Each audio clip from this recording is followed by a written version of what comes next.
कितने पंप्स लगेंगे इस बड़े से गुब्बारे को फोड़ने के लिए। लेकिन जब हम इस वीडियो को शूट करने का प्लान कर रहे थे, मैंने अपनी इन्वेंटरी में जाकर देखा, वहाँ तो सबसे बड़े साइज का गुब्बारा यही पड़ा था और इस गुब्बारे से कुछ बात बनने नहीं वाली थी। सो अपनी धन्नों को स्टार्ट कर हम सीधा निकल गए एक बड़े से गुब्बारे की तलाश में। और पहली दुकान से रिजेक्शन मिलने के बाद दूसरी दुकान पर हमें फाइनली ये बड़ा सा गुब्बारा मिल ही गया और लिटरली ये तो मेरे फेस से भी बड़ा था।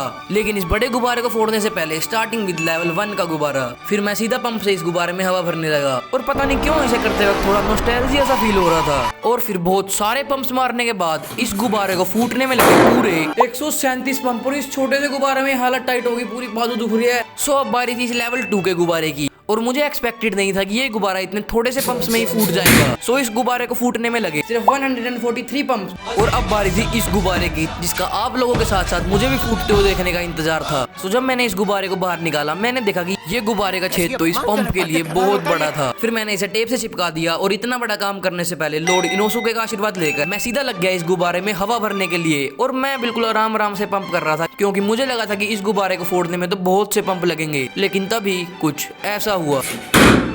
पैसा बर्बाद पे।